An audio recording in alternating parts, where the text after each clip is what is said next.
We live? Hell yeah, that's what I'm talking about, baby. Okay. Life is good once again. Alright. Fucking A, guys. I got some shit to talk about. First, let's go to Edgeville, right? Let's make some money real quick. That's what we're here to do. I mean, it's the only reason we play the game. Is so that we can increase our wealth within the game. So, here we go. Dude, I was listening to some fucking wild stories last night. Dude, it was a tough shift. A lot of fucked up shit happened, but I got through the shift. Everything's good. Everything's copacetic. We live in a beautiful world. Yada, yada, yada. So, I'm reading this book. It is insanely fascinating. I think it's called something like the Steppes? The Steppes? The Eurasia Steppes? What's it called? What it should be is Empire of the Steppes. A history of the nomadic tribes who shaped civilization. Really fascinating book. Really enjoying it. What is kind of weird about the book is he seems to like gloss over like some of like the really intense like aggressive stuff that the barbarians did, right? Because like as we know, the barbarians were like psychotic. Like Attila the Hun supposedly, I don't know how true this is. Supposedly, or was this Genghis Khan? It was either Attila the Hun or Genghis Khan. They sent like a messenger to like broker a deal, and Attila the Hun didn't like the deal, and so like he captured him, and then like he poured burning oil down his ear. So pretty intense stuff. Now, the first story that really caught my ear was, I guess she represents the first example of a warrior princess, a real one, like a historical one, you know. She represents like an actual warrior princess, and she was fighting a Persian, right? She was fighting Cyrus? I think it was Cyrus. Now, I don't really remember her name because it's a name I couldn't pronounce. But Cyrus, I mean, like, that's a super easy name to pronounce, which is why I remember it. Anyway, supposedly she came from, it's like on the tip of my tongue. I think they're called like the Sionites? Oh, dude, this is gonna... What nomadic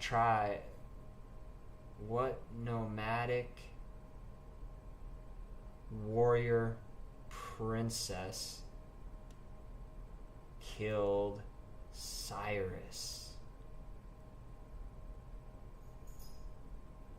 Queen Tomaris of the Scythian. A nomadic Scythian people in Central Asia. Okay, so the nomadic warrior princess who killed Cyrus the Great was Queen Tomaris of the Mazigate, a nomadic Scythian people in Central Asia. After Cyrus invaded her territory... Okay, so... Alright, hold up. Okay. I gotta tell the story, because this is actually fucking wild, bruh. So... Cyrus invades her territory, and he's like, bitch, you and your people, you can become my princess, and your people can serve in my court, you know? And the warrior princess was like, bitch, please, I ain't about to do that. I'm a queen, literally. And Cyrus, being very Persian, was like, bitch, that's not how women are supposed to behave. And this angered him, obviously. And so he decided he was going to decimate the Scythians, okay? So his first plan of attack is, as he's moving into her territory, he's going to feign as if they were, like, retreating for some reason. Not really explained why they would be retreating, but he's going to pretend like they were retreating, right? So, pretends to retreat, leaves behind an entire camp that's poorly guarded with lots of resources and an armory. So, Queen Tomaris' son goes and invades the camp. And he's like, oh, guys, look at all this drink and liquor and all this awesome stuff and luxurious items that these stupid Persians have not really guarded very well. Well, it's ours now for the taking. So let's drink and be merry. And that night, while everybody was drunk and probably high and sleepy, Cyrus was like, bitch you thought, came in, killed everybody except her son, captured her son, and then was like, bitch, your move. Now, her son was like, he was like super embarrassed because, you know, he was like, he got tricked by the Persians, and he was like, oh, I can't face my mom. So he talks to Cyrus, and he says, look, Cyrus, big boy, big daddy, let me sleep in your tent, and the royal tent, I guess, is what it was called. And Cyrus was like, all right, cool, don't be weird, you can sleep in the royal tent. And Cyrus, first thing he does, kills himself. He's like, fuck this, I'm out. Not Cyrus, sorry. Tomaris' son. Kills himself. He's like, fuck this shit. I can't face my mom. This is super embarrassing. I'm out of here. So, kills himself. Calls it a day. Now, this angers Queen Tomaris. Chief Tomaris. Whatever you want to call her. Princess Tomaris. She was a warrior princess, okay? A warrior queen. Whatever you want to call her, right?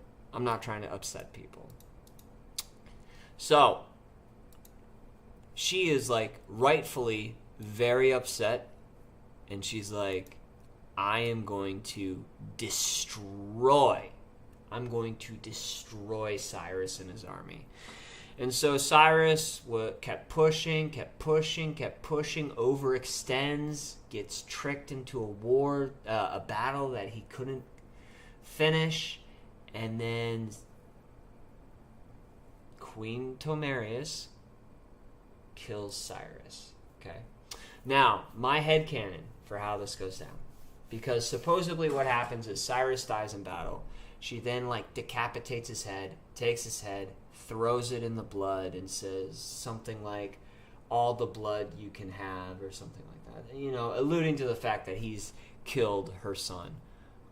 Your bloodlust can finally be satiated, or something like that. Now, I would like to imagine that she had, like, a pool of blood, and she takes King Cyrus and just drowns him in that pool of blood. You know, it'd be pretty kick-ass. Obviously, that's probably not what happened, but who knows? You know, who's to say? I'm definitely not to say anything. What we do know is historians felt bad for King Cyrus, because you need to understand King Cyrus was like hot shit, and so they tried to like give him a more like appropriate death because they felt bad for him, that he was destroyed and decimated by a queen, by a woman, and in a very humiliating way. So something that you need to understand that I didn't quite understand, the agrarian people, like the farmers, their enemies were the nomadic tribes. Because the nomadic tribes, whenever they would get hungry and meat wasn't cutting it, they would go and they would just fucking tear up a farm and like steal all the crops and be like, bitch, this is mine now. And so farmers and ranchers, and they needed some type of protection. And so they would come together and they would like form a society, and then that society would get conquered, and then there would be like a chief leader of this area, and then he would protect them from the nomadic barbarians, right?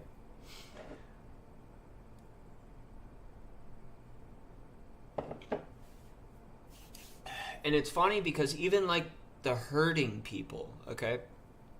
So like the shepherd people, you know, I'm thinking of like the Israelites. I'm thinking of like other ancient cultures that were nomadic but herders. You know, even they didn't like the nomadic tribal barbarians, right? Like the Philistines, for instance. So, you know, the barbarians kind of represented an attack on civilization and culture, and people needed to find a way to defend themselves, right? So people just kept losing over and over and over again to these barbarians, right? And the first recorded historical win for civilization against the what should we call them? The horse people, right? The nomadic tribal people. The first like real legitimate win was with Alexander the Great, believe it or not, which is kind of funny to think about. He was the first guy to be like, I know how to attack nomadic people. So what Alexander the Great would do is he would take the vast majority of his army and he would flank them. But he would wait. He would get a good portion of his army out into the battlefield. And the way that these horse people, I mean, like, if you ever studied Genghis Khan, you know their style of attack, right? It's show up, shoot a couple arrows, then back off, right? And just do that over and over and over again. And you can chip away at a military. And because you're on top of a horse, you're not really getting tired. Meanwhile, the army that's marching forward, that's watching their brothers just fucking get shot right in front of them, they're getting pretty tired and exhausted. They're tired of chasing after you, you know? And that's when you come in and you take your fucking scythes and your swords and you just fucking rip them up, right? So that's kind of how those people, that was kind of their style of warfare. So Alexander the Great was like, fuck you guys, I have an idea. Army goes out, and then we're going to have a flanking army that's going to be hiding in the grass. And as soon as you attack the army out in front, kind of the bait, we're going to flank you. And now you have nowhere to run, right? And then there would be like a slaughter. Because what would happen is those guys on horses, they would like show up and they would start shooting their arrows. And then as soon as the fucking guys on feet would catch up, they'd be like, see ya, bitch. Well, guess what? When they said see ya, bitch, and turned around, there was Alexander the Great with the vast majority of his army, and he just slaughtered them, right? So, but really, nobody could really compete with these horse people, you know? Any tribe that fought on top of horses, no one really could compete with them until one key invention changed everything. That key invention was guns. Yeah. The guns is finally what established an authority over the barbarians. It was guns. Until guns came around, everybody was always at risk of being raided by barbarians. But as soon as guns came into the picture, guess what? Uh-oh, sorry. Barbarian, your attack doesn't matter how big you are. It actually also doesn't matter how many there are of you. Everybody's got a musket. Everybody's got a gun. Even the weakest, even the children, even the sickly, even the women are able to defend themselves fairly against an invading force. And so that's ultimately what killed the barbarian was guns. That's kind of, I never thought about it like that. So I thought that was kind of cool and interesting observation.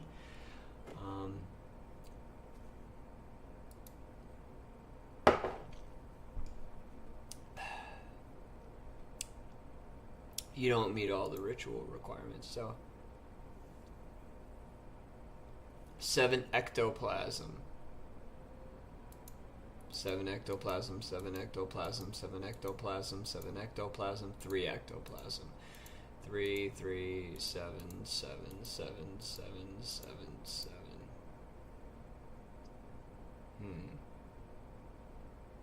Impure essence.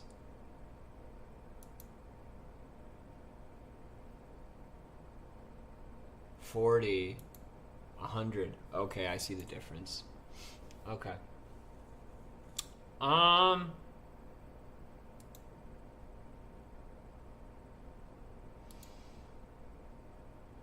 You know what? Let's not say we did. I'm serious. We've got plenty of necroplasm. We don't actually need to do this right now. I can do this off stream. I was tempted to do it. I really was. But okay, we're going to start fresh. And we're going to see how much money it like how much money we make. Cuz why not? You know, like I'm young, dumb, and how does the rest of that go? So just jokes. Just jokes. Yeah. So, yeah. There was another interesting story that I heard where one of these Scythian people, he kind of became enamored with, was it Roman or Greek culture? It might have been Greek culture. It could have been Roman culture. He became enamored with Greek culture. And his brother was like, dude, like, you need to fucking chill, bro. And he was like, nah, man, you don't get it. All the luxuries of living in a civilized society. Your neighbors are cool. People aren't jostling for authority over the group. There's a lot less violence and aggression. And people are, like, eating grapes and listening to music. Like, this is more my vibe instead of this, like, Scythian kind of, like, chaotic on-the-road lifestyle. And so his brother or his cousin, somebody who was related to him, captured him as he was trying to defect to Rome or Greece, wherever it was. It honestly doesn't matter. And they killed him. And then they skinned him, took his skull, and then put a bunch of jewels all over it. Jewels in the sockets, jewels in the teeth. And that was, and then they just set it on the table. And they just set it on the table. So whenever you ate at the table, you were reminded, hey, this is what luxuries and riches, like falling in love with that shit, that's what's going to happen to you. You need to stick with us, right? And that's kind of an interesting evolutionary response, right? Like, that's not something you would think about that would be programmed into people. But it's like, hey, we can't have our people defecting to other places. Because when our people defect, we're already small. So we can't lose anybody, right? And so how do you prevent people from going to a place where the grass is truly greener? You do it under threat of death. That's what the fuck you do. You do it under threat of death.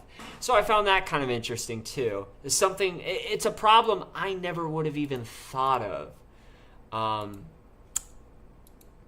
And you know what's funny is he probably didn't even think about it like that. He probably thought about it as he's betraying his honor, his family, his genetics. He's betraying that, and so that is what's making me angry, right? Like, that's probably what he was thinking. He wasn't thinking, well, if he leaves because it's cooler to live there, then everybody else is gonna leave because it's cooler to live. Like, that thought probably never even crossed his mind. He just naturally it was in his DNA and his genetics to just, that is the natural response to somebody leaving. Or you know, he was playing 3D chess and he knew that if one guy left, they were all going to leave. But I don't know if I buy that. I don't know if I buy that as much. I like to think of everything as like not implicit. Is it implicit? Implied? No.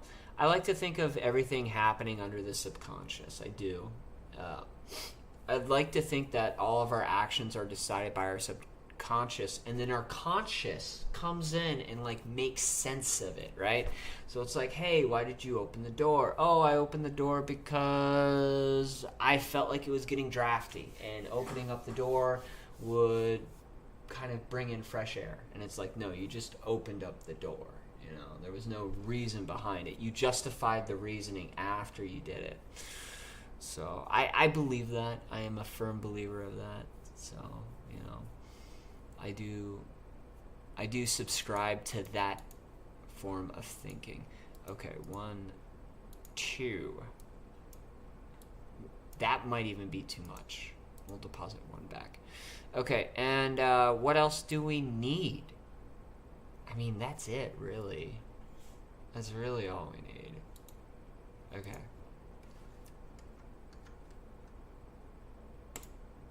You know what? I'm surprised. I'm surprised we haven't got another skilling pet. Let's make sure we have everything we need. Should we grab another potion? Nah, let's not. Let's not say we did.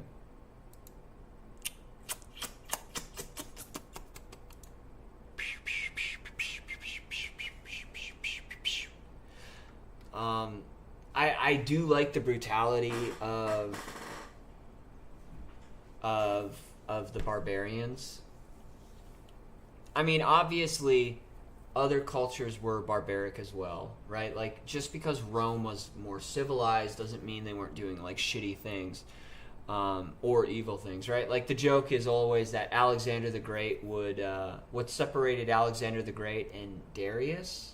Who did Alexander the Great beat? Was it Darius? Let's find out. Alexander the Great. And, oh, this picture, actually. This picture right here.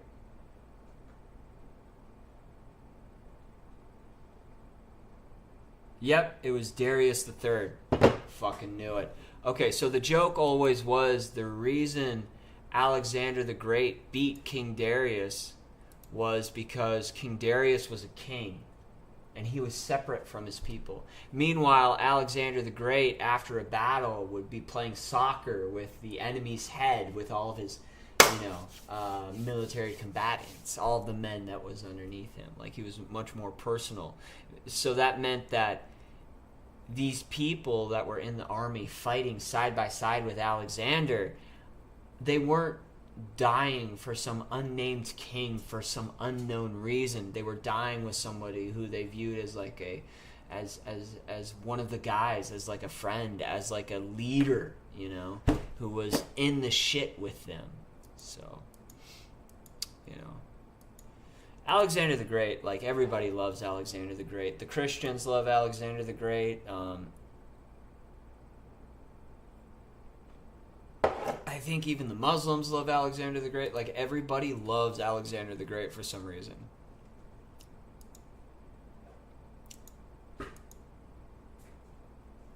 Don't want any of that. Don't want any of this. So, why am I just getting bamboozled? What's going on? I'm really taking a beating, and I'm not sure why.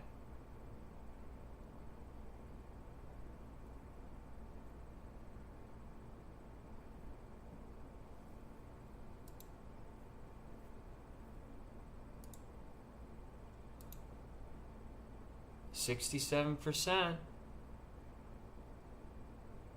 Super weird that I'm just like getting destroyed right now.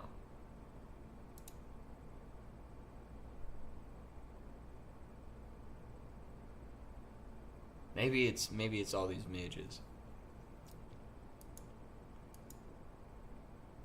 Oh yeah, definitely pick that up. Air orbs we can do without air orbs. We're not going to be chilling here long enough for it to be worthwhile.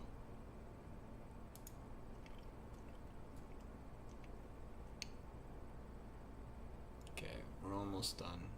Oh yep, definitely pick up some soul runes. Oh, they're gone.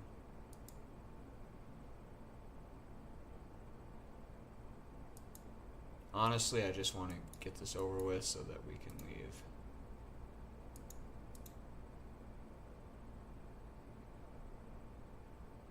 Because for some reason we're just getting our cheeks clapped. Not sure why. Not sure what's going on with that.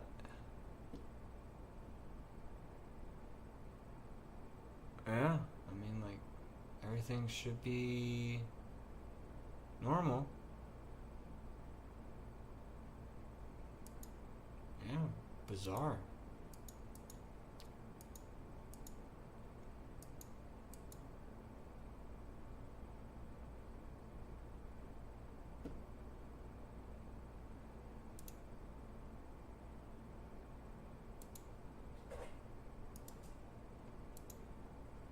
Yeah, we'll pick that up. Get out of here. Get out of there. Yeah, so... Huh.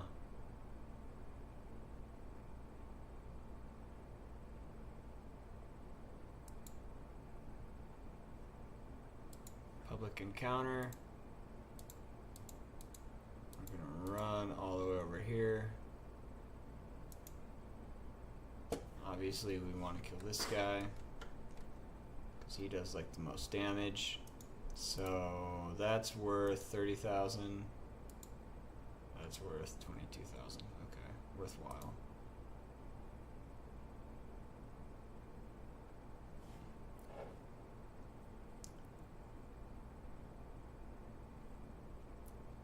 So yeah, for whatever reason, I'm not sure why, everybody has a hard-on for Alexander the Great.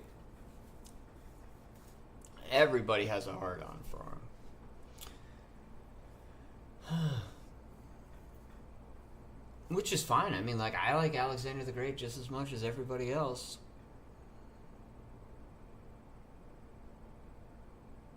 I'm more of a Caesar kind of guy.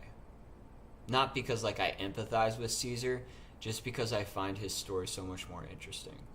So, if I remember, like, the story of Alexander the Great, forgive me. Forgive me. It's been a very long time. But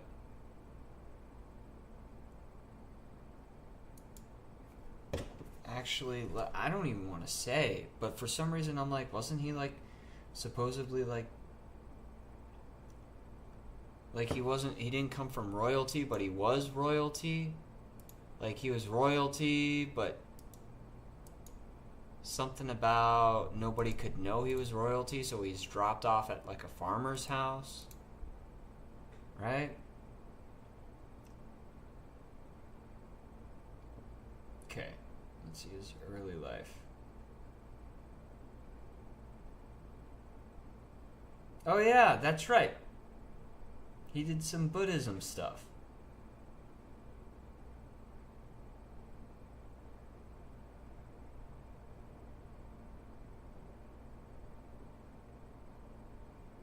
Early life.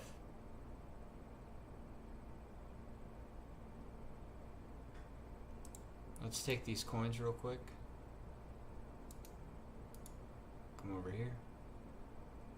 There we go. Alright.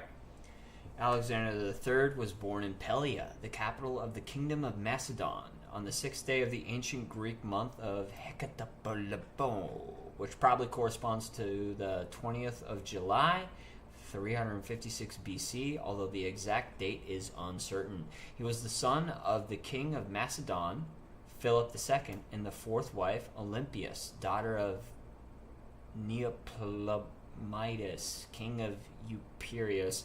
Although Philip had 7 or 8 wives, Olympias was his principal wife for some time, likely because she gave birth to Alexander. Several legends surrounded Alexander's birth and childhood.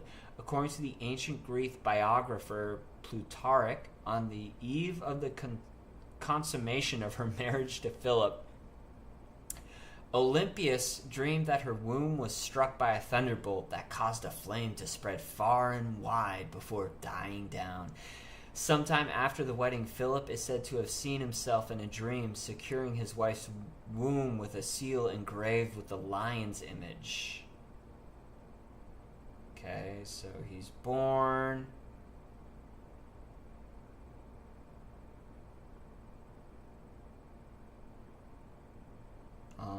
It says he was raised by a nurse.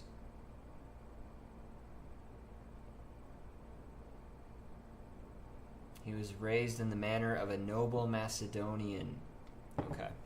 So I must be remembering somebody else. It wasn't Alexander the Great. Oh! God Shard 3. How disappointing. We already have the third God Shard. We need God Shard number 2. We don't need the third one. We need number 2. We'll take a shark, though. We will take a shark. Hey, I'm walking here. No. Stay in that corner, please.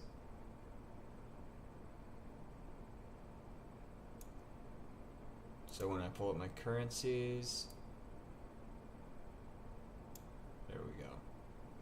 That's the way I like it. I don't even remember why we were talking about Alexander the Great. He's whatever. People get a hard on for him. I don't really give a shit, but that's just me. I'm more of a Caesar guy. I find his story is way more fascinating. There's betrayal, there's power, struggle, usurping of the Republic, making the establishment shake in their boots. Like, the story of Caesar is like pride before a fall, a haughty spirit. Like, that's Caesar, man.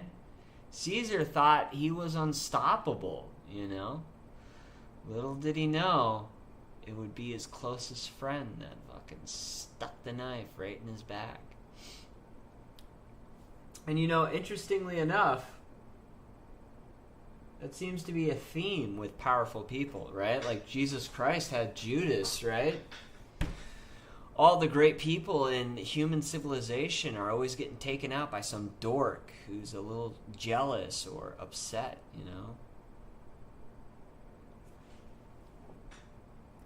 You tu et Brutus, et tu you Brutus, or whatever the famous Shakespearean phrase is, right? Because everything that we know about Caesar, I shouldn't say everything, the popular myth surrounding Caesar is actually just this Shakespearean play, Caesar, right? Like, nobody knows what he said when he got stabbed, right? See, like, Shakespeare just kind of made that up, right? Like that quote that everybody's always quoting, power corrupts, absolute power corrupts absolutely. That's also a Caesar quote, the play, obviously, by Shakespeare. And then Caesar becomes such an important literary reference because of Shakespeare. In the literary world, Caesar turns into representing human power, government, That's what Caesar represents. Caesar represents establishment ran by man. Government, you know.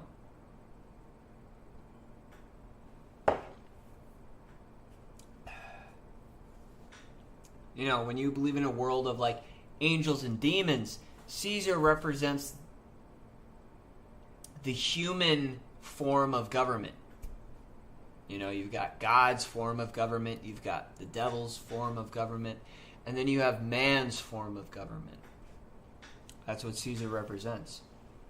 So, to me, Caesar is just such an important character. Alexander the Great, he's like Superman almost. And not in the sense that he's a good guy, like Superman is, but more in the sense of like he's like unbeatable. You know, he's just like everybody's favorite. He's destroying cities and fucking conquering shit. He's like the man, you know. He takes down the Persian Empire, right? And at the time, we need to remember the Persian Empire was like no one could compete with the Persians.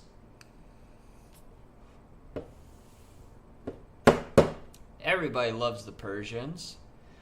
When I was reading about the Peloponnesian War, I was secretly voting. I wanted the Persians to win, you know? When I had heard about the Carthaginians, you know, Hannibal. When I was reading about Hannibal crossing the Alps with the elephants, I wanted Hannibal to beat them. But no one could take down the Greeks except the Greeks themselves. Actually, I don't know. I don't know how the civilization fell apart.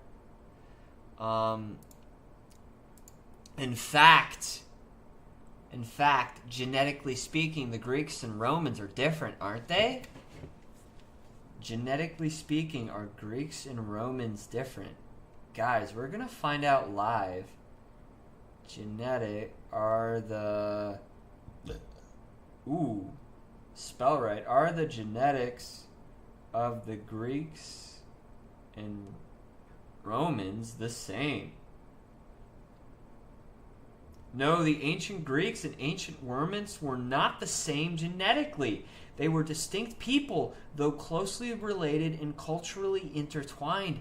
Ancient Greeks had genetic roots in the Neolithic European structure, while ancient Romans were mainly of Latin origin, with early populations having closer genetic profiles to modern North Italians. Both populations later experienced significant genetic shifts through immigration and interactions with other populations during the expansion of the Roman Empire. Okay. So, here's the next question.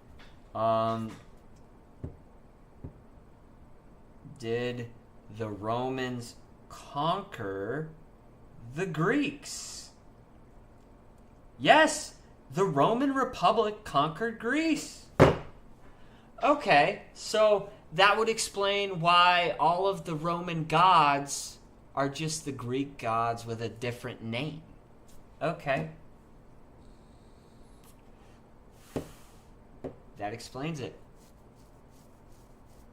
I remember that being a source of infinite frustration when I was a child. Because, like, I'd be, like, reading about something, and it was just so confusing reading about the Greeks and reading about the Romans. The way that I have it pictured in my mind, the Greeks were city-states. They were democratic, and they were more like, you know, like a collection of cities, but not like a unified empire. When I think of the Romans, I think of like a unified empire under a republic. So, I don't know how true that is. I know that the Athenians were Greeks, right? And the Spartans, also Greeks.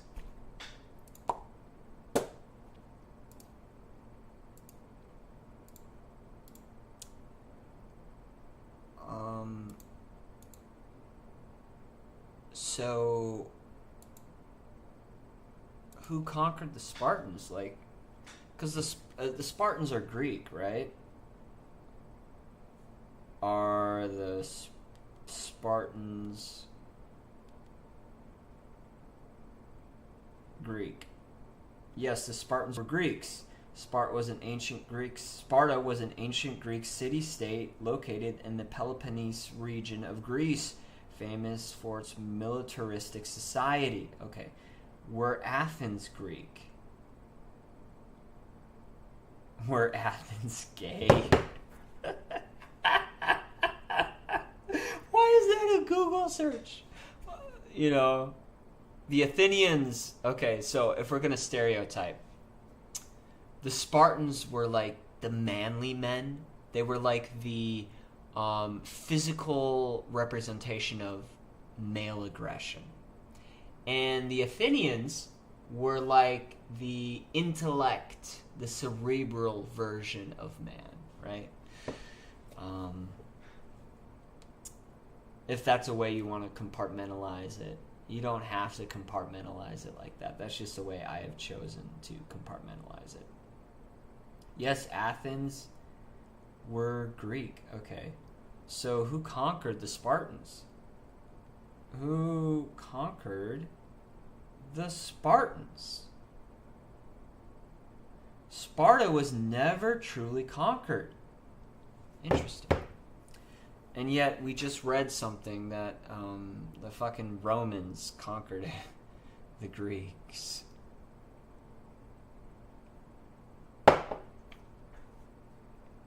I need to look up where the Romans came from. Sparta was never truly conquered, though its power was broken by the Thebians at the Battle of Lector. So if I remember correctly, the Spartans and the Athenians were at war with each other, right? The Persian Wars, the Peloponnesian War, Spartan along with its allies defeated Athens. Oh! So the Peloponnesian War happened after the Persian War. Because if I remember correctly, someone was being a bitch. Someone was being conquered by the Persians. It was either the Athens or the Spartans. I believe it was the Spartans were being conquered by the Persians, and the Athens refused to help. So anyway, civil war breaks out, and that's the Peloponnesian War. Okay, the Battle of Lectra, the Thebians, a rival Greek city-state. Okay, so the Thebians were also Greeks. So that's the funny thing about the Greeks. They were always fighting each other because they were city-states, remember? This is not a unified empire. These are just people who are all genetically the same. And they just kind of form different city-states. Kind of like forming different, like the Mongols, forming different tribes, you know, but they're all Khans. Okay. The Macedonian hegemony. Philip of Macedon and later Alexander the Great sidelined Sparta, but never fully conquered or subjugated it, as it refused to join Philip Corthian's league. After a Spartan rebellion against Macedonian rule was crushed by Antipater, Sparta eventually became a regional power and was incorporated into the larger Archean League. Interesting. Roman Sparta. This is what we were looking up. This is what I'm curious about. This is the whole point of this little sidetrack that we went on, is this moment right here. The Roman Sparta. Like, that doesn't even make sense. So let's find out what that even means, okay? Are we poisoned right now? This is unacceptable. I don't want to be poisoned. Okay. The sources on Nabis, who took power in 207 BC, are so uninformedly hostile that it is impossible today to judge the truth of the accusation against him. that his reforms were undertaken only to serve his own interests. Certainly his reforms went far deeper than those of Clemanus, who had liberated 6,000 Heliolites merely as an emergency measure. The Encyclopedia Britannica states, hold on, we're going to pick up some things. Wine of Zamorak, coins. We don't want any of this stuff.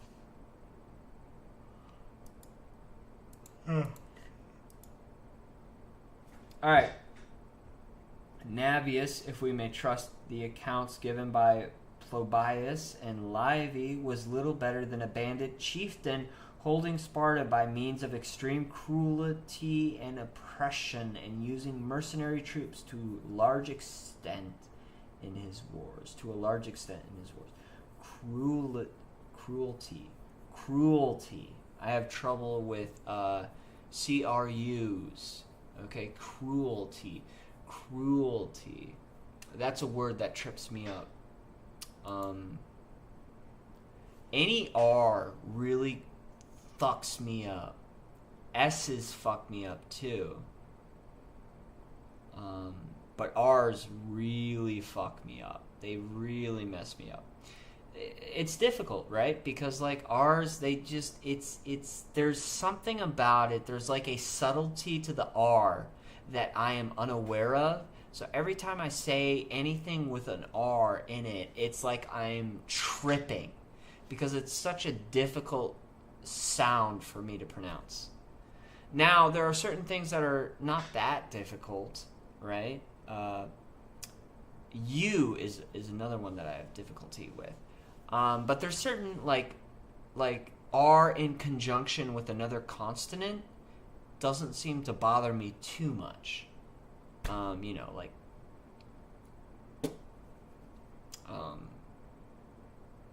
royalty, rake. So there are some R vowel sounds. I think it's specifically the RU vowel sound that I have difficulty with. And in fact, I think I have difficulty with U's in general. It is hard for me to know the difference between a U and... So like A, E, I, O, U, A, E, O, A, right? Okay, so A is ah. We all know that. I is I, right? And E is eh.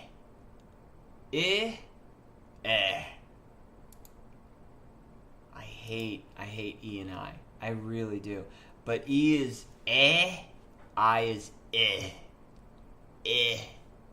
A is ah. O is U is Do you see, like, I have trouble with U's. So E and I, you get over it eventually, right? Like, get, and then pit. It.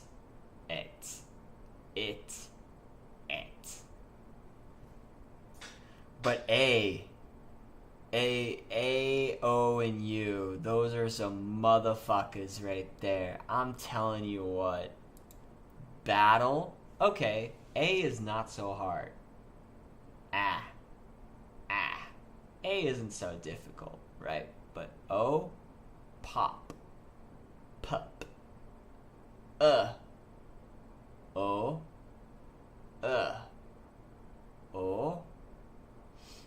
So in certain words, it's pretty self-evident.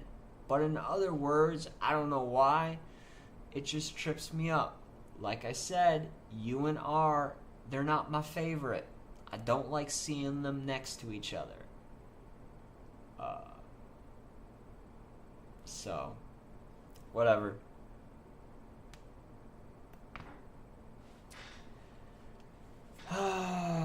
So, where do the Romans come from? Where do the Romans come from?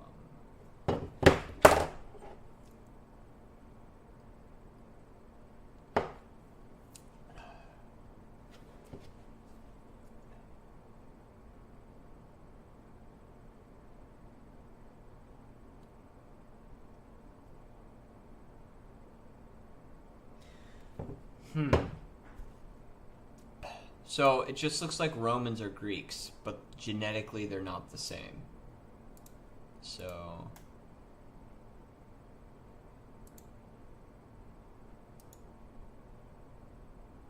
to me, it's just really difficult trying to parse this information out. So I know who the Etruscans are. The Etruscans were like the people that lived in Italy before even the Greeks. They were like an ancient civilization lost to time.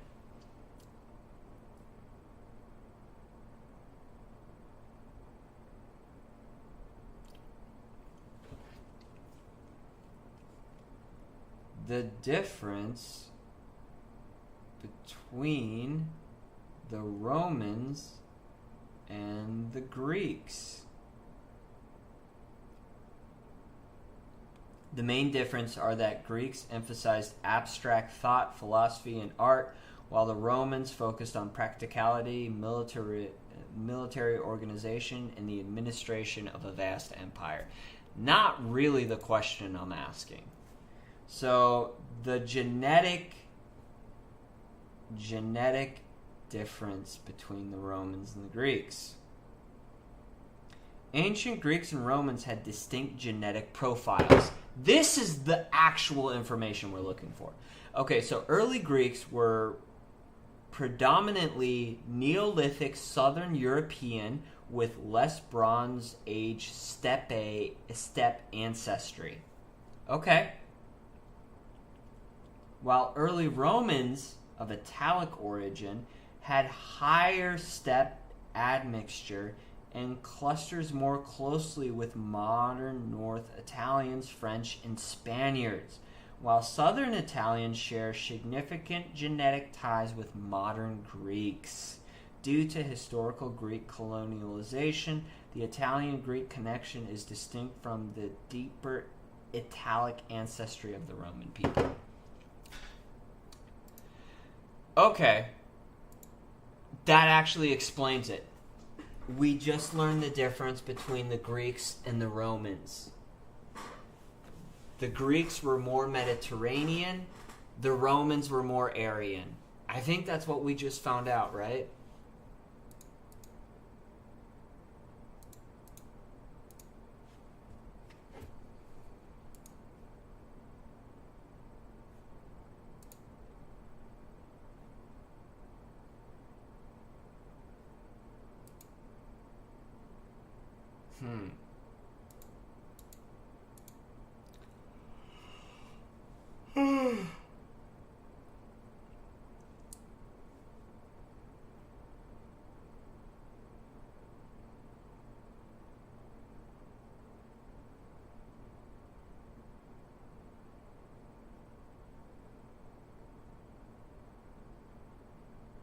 Steppe Aryan refers to an ancient group of Indo-European speaking peoples who originated from the steppes of Eurasia, known for their horse-riding nomadic culture, and from whom the later Indo-Iranian and Indo-Aryan peoples branched off. That's kind of what made this book so far very difficult to follow, is the Iranian and Aryan.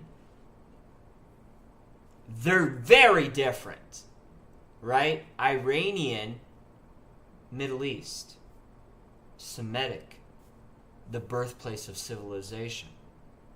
Aryan, on the other hand, totally different, right? I'm assuming white, European, tribal, not from the birthplace of civilization, not from the Fertile Crescent.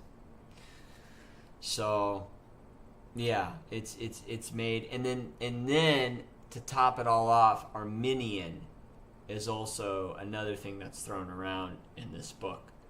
So you've got the 3 A's, or the 2 A's and the I that sounds like an A.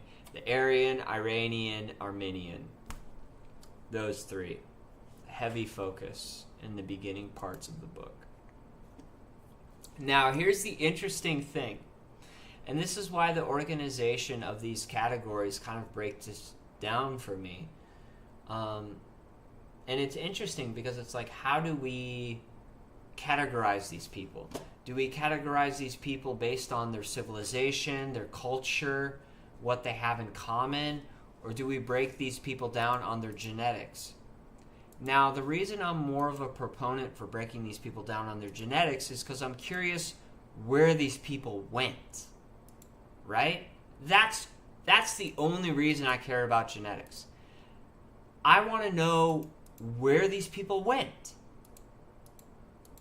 You know, I don't have value of genetics past that. Like, I'm not like one of those weird people where it's like, oh, genetics is the... For me, it's like, this is where these people started, but where are they now? Do they exist anymore? Do people have their DNA? Did they live on? Were they conquered? Were they decimated? What happened? And genetics is a great way to kind of track that. So that's the categorization for me when it comes to studying ancient people. Don't study the culture. Don't categorize them based on their culture or their way of life. Categorize them based on their genetics so that we have like mile trackers to see where they went, how they impacted the world around them, and where they are now.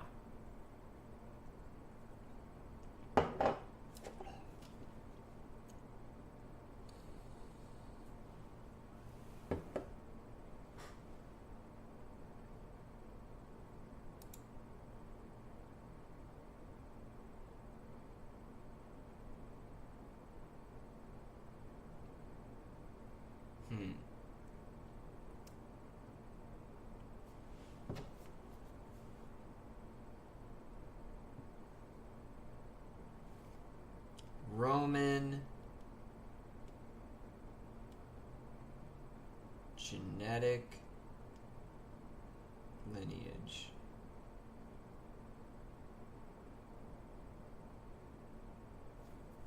Okay. Roman genetic lineage was a diverse mix shaped by significant migration and historical events, with the city of Rome becoming a genetic crossroads for people from the Eastern Mediterranean, North Africa, and the Near East, rather than being solely Italian. So they're like mutts, I guess. While early Romans had Italic roots from tribes like the Latins and the Sabians, who kind of conquered the Spartans, the expanding Roman Empire brought diverse populations to the city. By the imperial period, fewer than 30% of Rome's inhabitants had native Italian ancestry, with most tracing their roots eastward, demonstrating a complex and layered identity not defined by a singular origin. Okay, well that's the same as saying nothing. That's literally the same as saying nothing. Right? That's ridiculous. That is absolutely ridiculous to say something like that. Well, you know,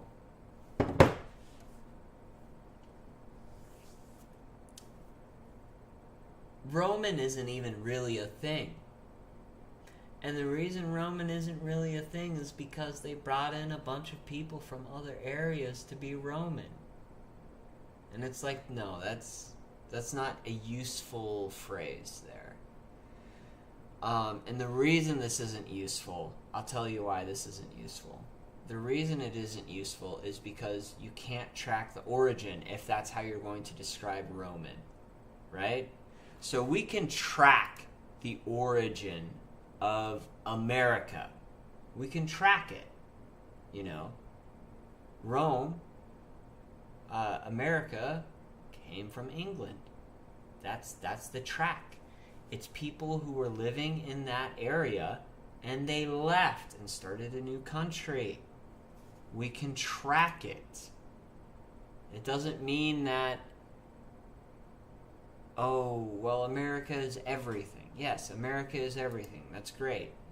It's the same as saying nothing. But how did America start? Where's its roots? And why does this matter? Because we want to know the beginning, right? And so from what I remember from reading history, America started because of all the coffee shops. I'm serious. Coffee shops is how America started, right? Hold on. I'm talking a big game here, but I better look this up. Coffee shops is what led to America.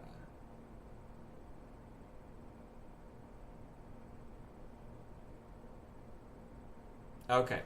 Coffee shops did not lead to the founding of America, which is not quite what I said, but they were instrumental in shaping its early colonial and revolutionary periods, providing social and political hubs for discussions that fostered community and revolutionary ideas.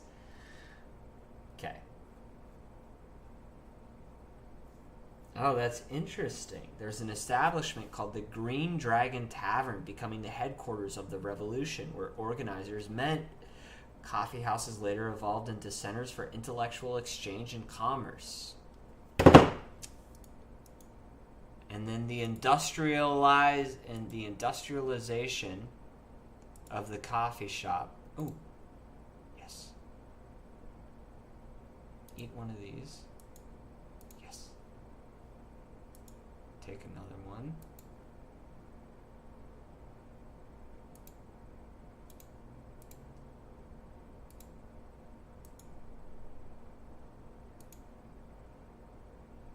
There we go.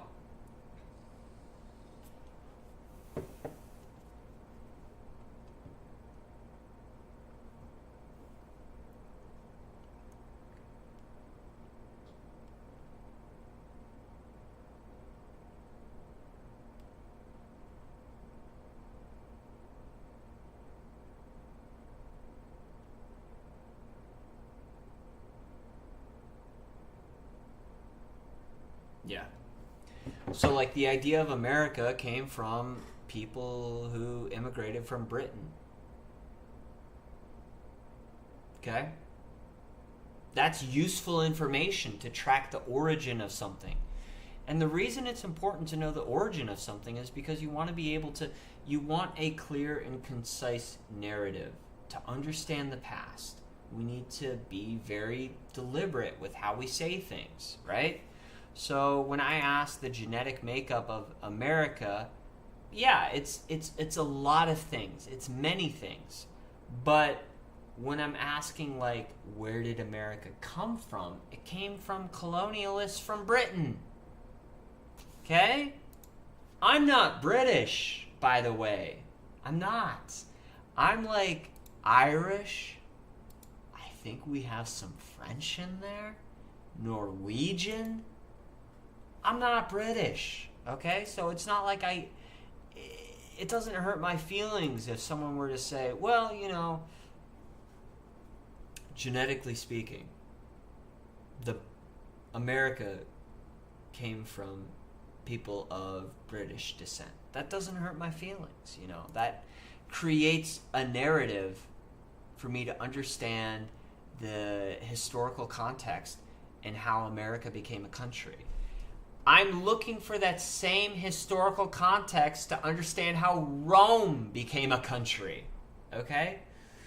So to be like, well, you know, Rome, it's like, really Rome is everything because Rome is diverse and had all kinds of... No, please. Rome became diverse because it was built up as something, right? It became an empire. That's why it became diverse. Okay? I want to know what it was before it was an empire. I want to know who the people were and where they came from and how come they're not the same as the Greeks, right? Because to me, they're the same. Like, you tell me the Greeks, okay, the Greeks. And then you tell me the Romans, and I'm like, it's the same picture. You know? So that's why I'm trying to understand the differences. Alright, I'll stop harping on this, because who gives a shit?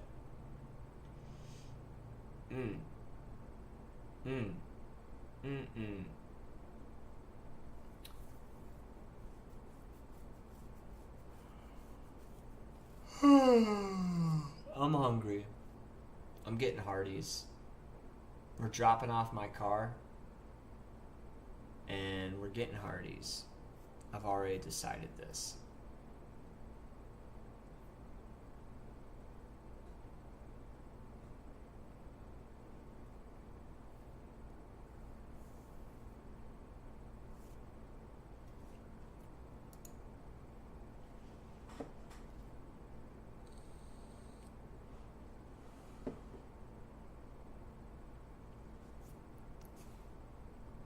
I might have to put on pants. Right now I'm wearing PJs, but I am going to have to put on pants, which I'm not super happy about.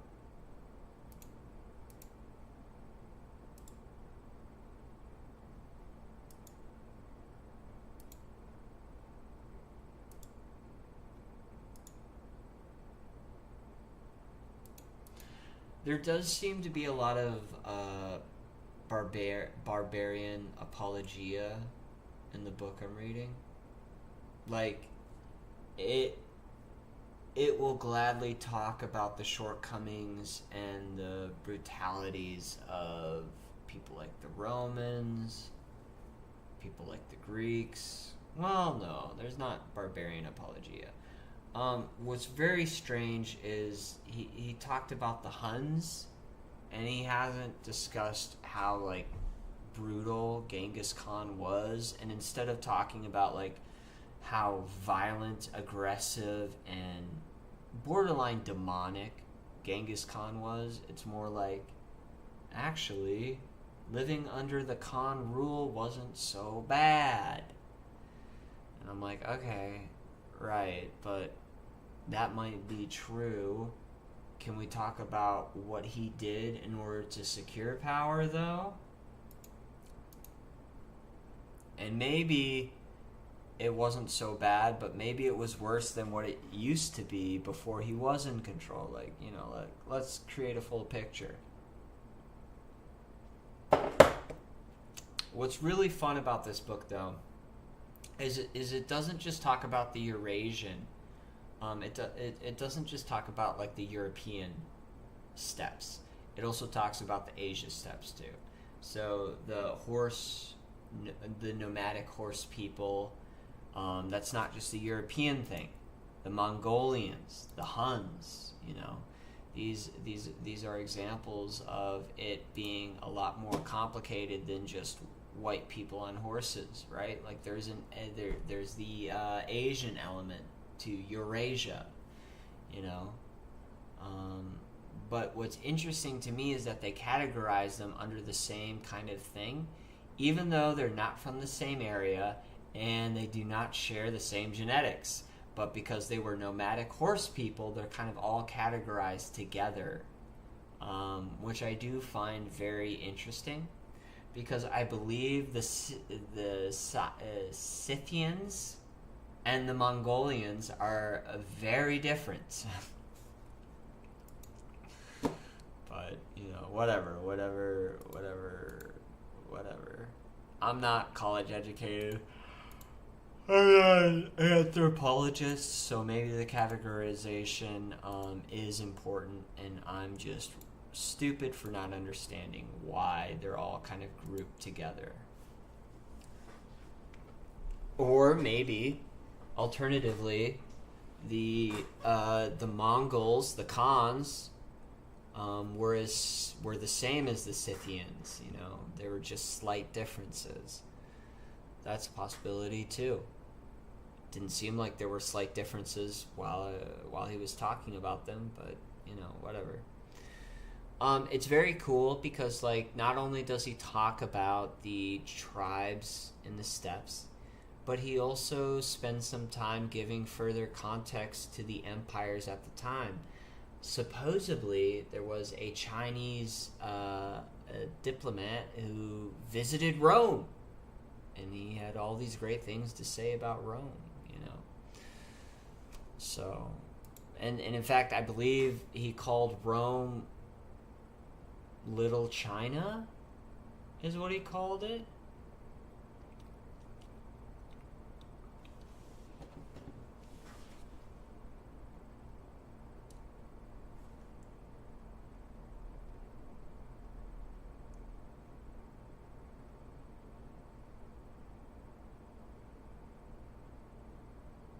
Oh, the ancient Chinese referred to the Roman Empire as Great China. They used this name out of respect for Rome's power and administration, seeing it as civilized counterpart to their own empire. The term reflects the Chinese belief that the Roman Empire was their equal, not a smaller, lesser version of China. The Great Qin. The name Qin is a reference to the first unified Chinese dynasty. Before the Qin dynasty, the state of Qin was located on China's western frontier. Consequently, Qin became a general term for Western nations. The Da prefix signifies great. By calling Rome Great Qin, the Chinese acknowledged that Rome was a great power comparable in stature to China itself, rather than being Little China. Okay.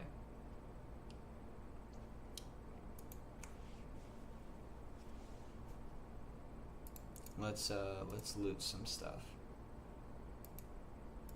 Look at all this learning we're doing so early in the morning, guys. Isn't this great?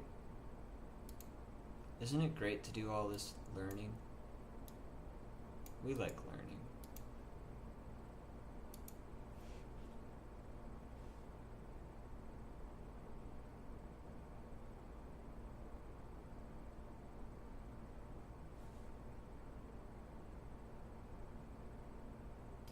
The Chinese during the Han Dynasty referred to the Roman Empire as Da Qin, meaning Great Qin. Okay, we read that. Da Qin emerged in the context of the Silk Road trade routes, which connected the Roman and Han Chinese empires at opposite ends. So on one end you have the Roman Empire, which is kind of where the Silk Road ends, and then at the other end you have China, which is also where the Silk Road ended. Interesting. It's so funny because when I think of the Silk Road, for some reason I think of Africa. I don't think of China. And I'll tell you why. When I think of the Silk Road, I think of the Sahara Desert because I think of camels. Camels are very closely tied. Little did I know, do I realize that the Silk Road just cut through the Middle East, and that's why there's camels, right? Did the Silk Road go into Africa? That's the question. Did the Silk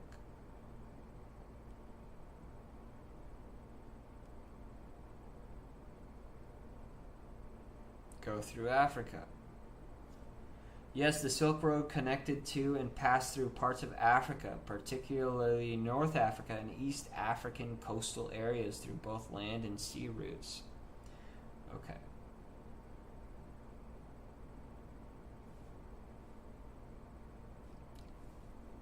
Genetically, who were the Carthaginians?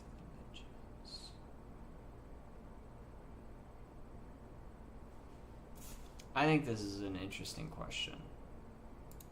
Because the Carthaginians have always been described to me as like Mediterranean people, but it's in Africa.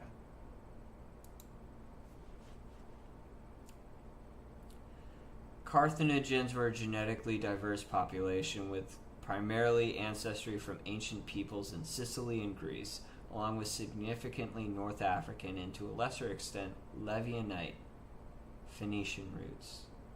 The ancient DNA study published in Nature challenged the long-held idea that they were predominantly Levianite, finding instead a mosaic of Mediterranean, European, and North African ancestries that became their dominant genetic profile over time through migration and mixing, especially in the Punic settlements.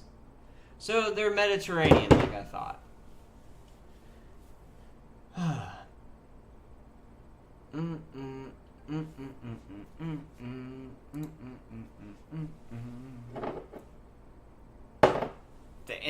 Google is so afraid to give me an answer. It always has to say, they were a genetically diverse group of people.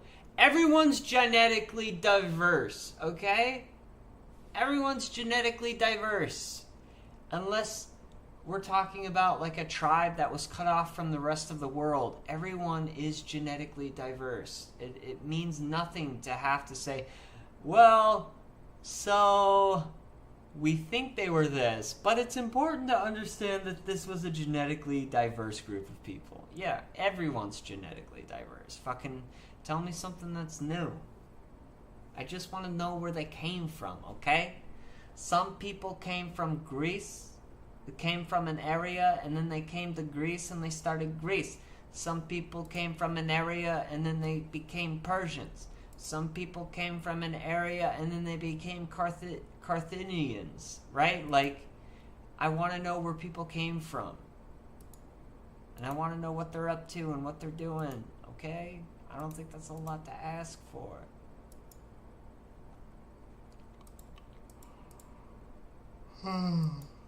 Ugh.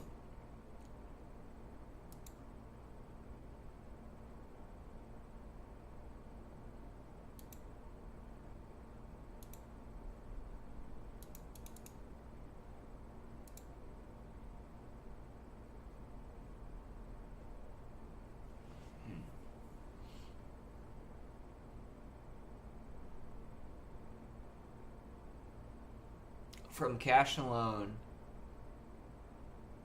we have 115 gold.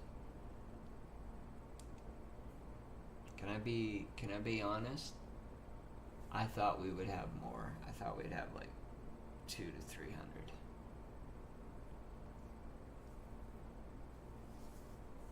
The drops have not been great. They haven't been bad though in money.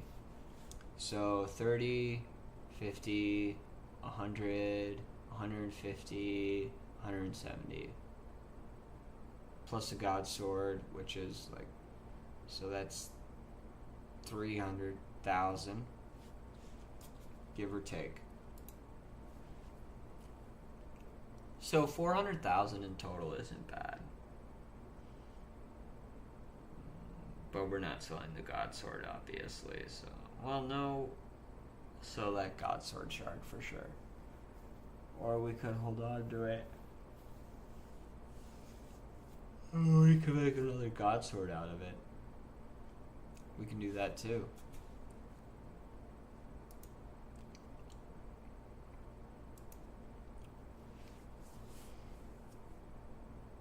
Oh, it's 8 o'clock.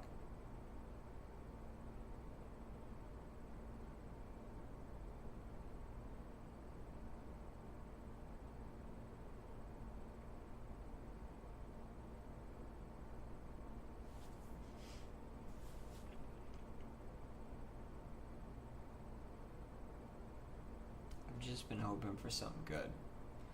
I get it, the God Sword, that's nothing to scoff at, nothing to sneeze at, but I've been hoping for something a little bit more than just a God Sword shard. But, you know, whatever. Death Rune.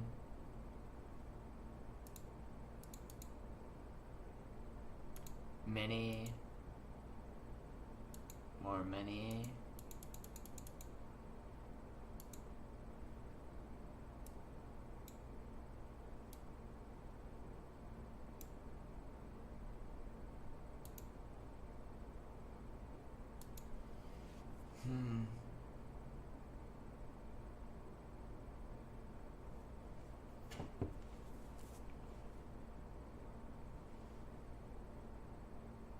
Let me carry my wave.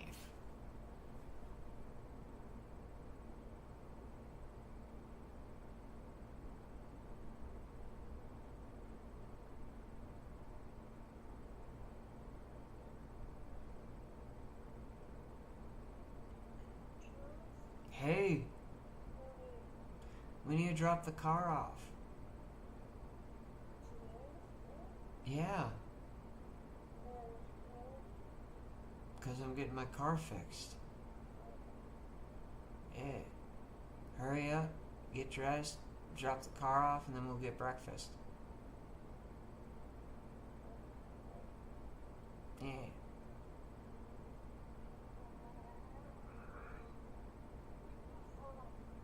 Well, if you get like super dressed, we can actually go out to eat at that breakfast spot. They've got good food. They should be open.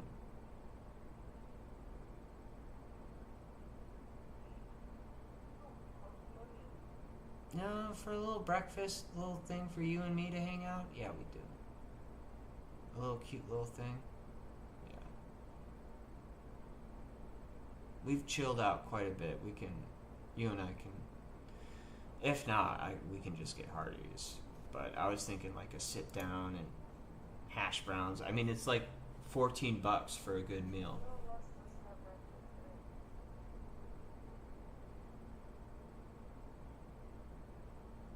Okay, fine. You don't have to have breakfast, I guess.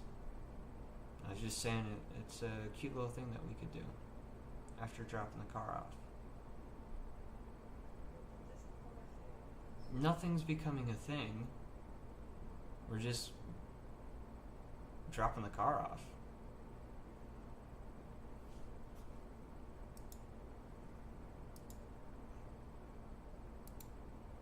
And then I figured because we're up, we could go out to eat. Kind of like a cute little date. So that while I'm asleep, you don't feel like, hey, we should be hanging out. Because we're just dropping the Subi off.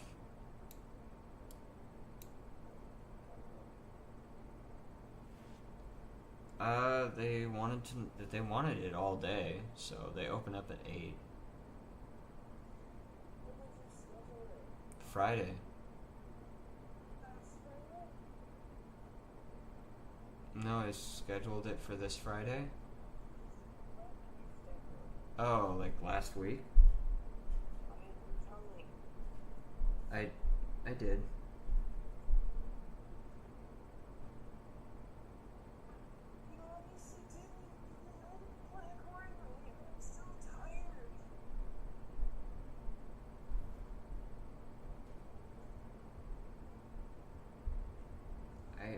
I did tell you. Did you tell me yesterday? No.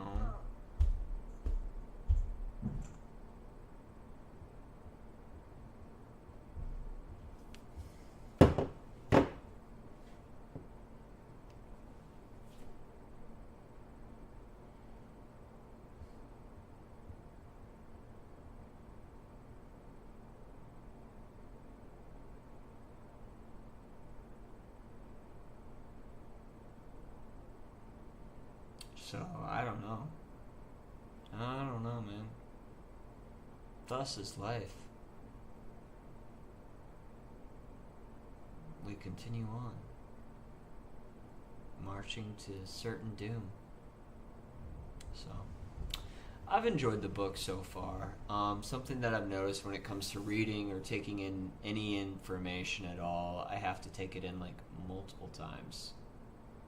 Gotta take it in multiple times. So after I finish this book, I'll probably be reading it again just so I can get the full picture.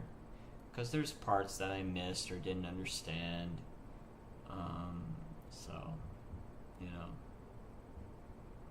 it will be definitely a book that I revisit. It's not like other books where a good example is Bad Science by Ben Goldark.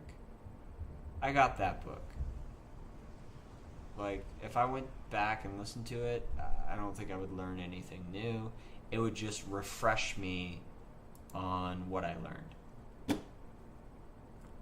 But if I went back and read this book, there's probably a lot of stuff that I would be like, oh, I forgot about this, or oh, I don't remember this. So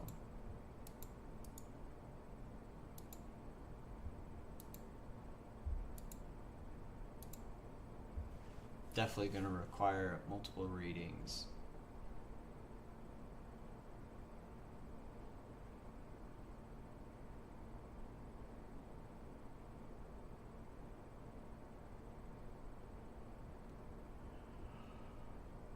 I'm getting pretty tired. Oh. Let's try and stay awake.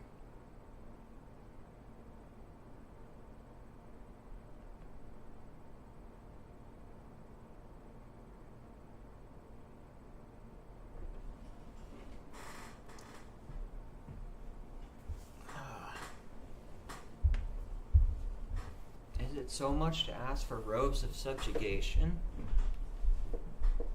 Is that really such a problem?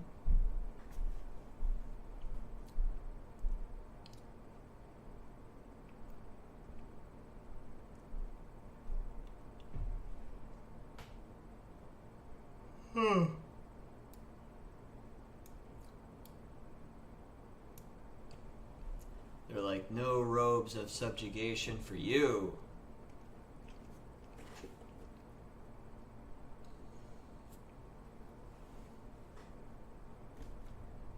You've been poisoned. Take that.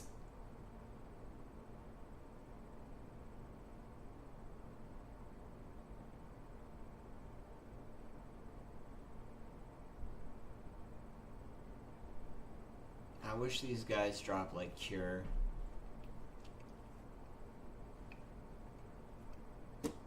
But they don't.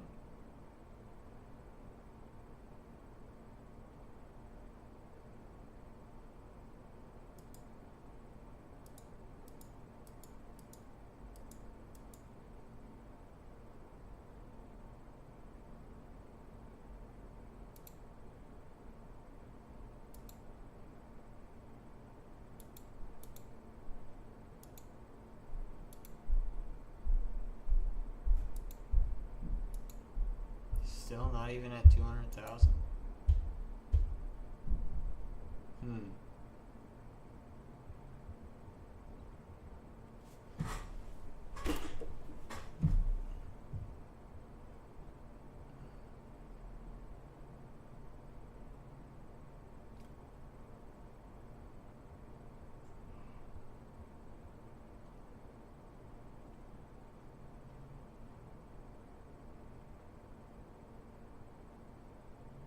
I'm so ready for bed.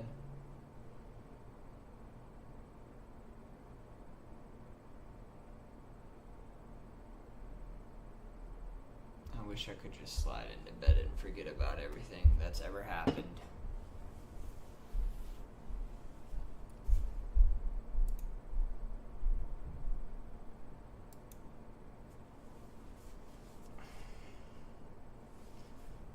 A time from the before times. A time before the before times. That's what I'm looking for.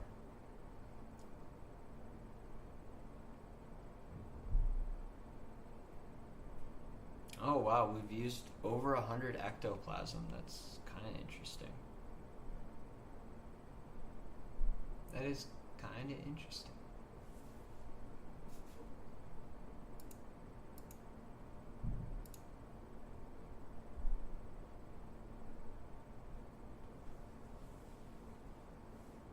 I'm just glad Krill can't eat food. That would make this fight unbearable.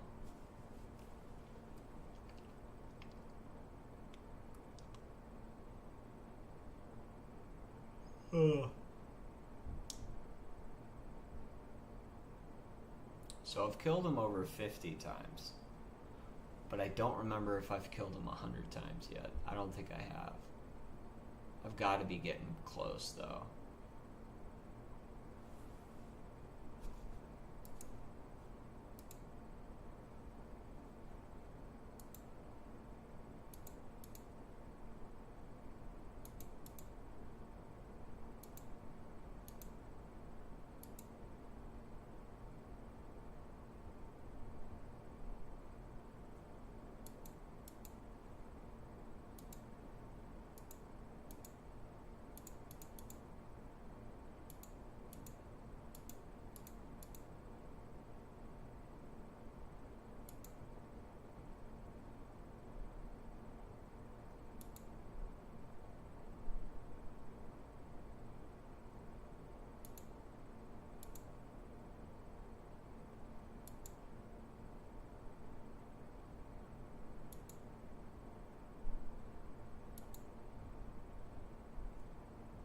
Oh, sharks.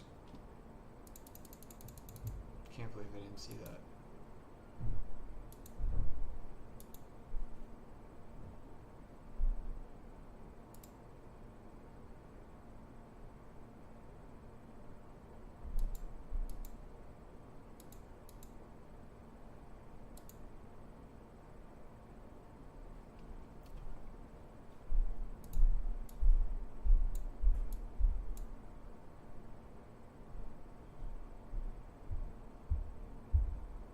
Alright, this is where I'm gonna stop streaming.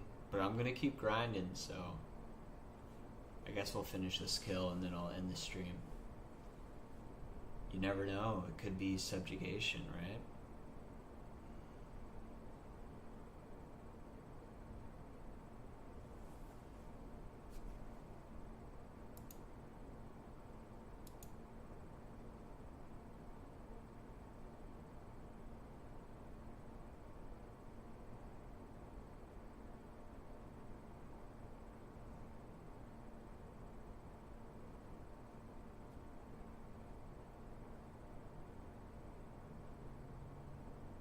Oh, a starved ancient effigy.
Bless you.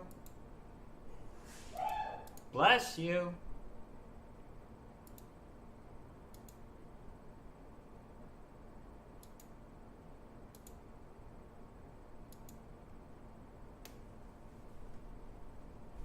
This will probably be the last kill.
that's the end of the stream.